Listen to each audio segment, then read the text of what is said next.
Hi viewers, Tamil சமையல் ஸ்டுடியோவில் சுவையான மரவள்ளி கிழங்கு சிப்ஸ் எப்படி பண்ணுறதுன்னு பார்க்கலாம்.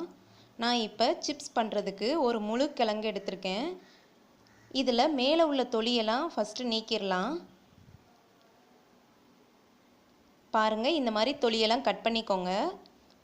தண்ணி நல்லா கொதிச்சுக்கிட்டு இருக்கு. இப்போ இதில் நாம் வச்சுருக்கிற கிழங்கை சேர்த்துக்கலாம். சேர்த்துட்டு இதை 5 மினிட்ஸ் நல்லா வேக விடலாம்.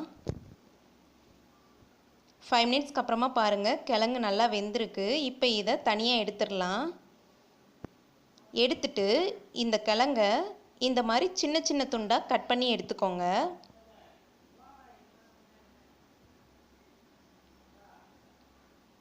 இப்போ பாருங்கள், எண்ணெய் நல்லா சூடாகிக்கிட்டு இருக்கு. இப்போ இதில் நாம் கட் பண்ணி வச்சுருக்கிற அந்த கிழங்கை சேர்த்துக்கலாம்.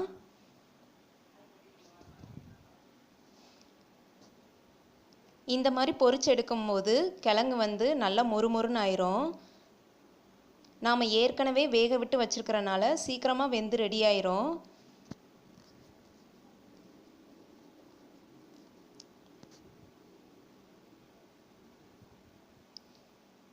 இப்போ பாருங்கள், லைட்டாக கலர் சேஞ்ச் ஆகிருக்கு. இந்த ஸ்டேஜ் வந்த உடனே நாம் தனியாக எடுத்துடலாம். நல்லா எண்ணெயெல்லாம் வடிய விட்டு எடுத்துருங்க. இதே மாதிரியே எல்லாத்தையும் பொரிச்சு எடுத்துக்கலாம். இப்போ பாருங்கள், எல்லாத்தையும் நல்லா பொரிச்சு எடுத்தாச்சு. நல்லா மொறுமொறுன்னு ரெடி ஆயிருச்சு. இப்போ இதை நாம் ஃப்ரை பண்ணிக்கலாம். ஃப்ரை பண்ணுறதுக்கு ஒரு பேனில் 1 டீஸ்பூன் அளவு ஆயில் சேர்த்துக்கலாம். எண்ணெய் சூடான உடனே கொஞ்சமாக கருவேப்பிலையில் சேர்த்துக்கலாம். இந்த கருவேப்பிலையை லைட்டாக இந்த மாதிரி எண்ணெயில் வதக்கிக்கலாம். இப்போ இது கூட 1 டீஸ்பூன் மிளகாய்த்தூள் சேர்த்துக்கலாம். நீங்கள் உங்கள் காரத்துக்கேற்ப சேர்த்துக்கோங்க. தேவையான அளவு உப்பு சேர்த்துக்கலாம். சேர்த்துட்டு நல்லா மிக்ஸ் பண்ணி விட்டுருங்க. இப்போ இதில் நாம் பொரிச்சு வச்சுருக்கிற அந்த கிழங்கை சேர்த்துடலாம்.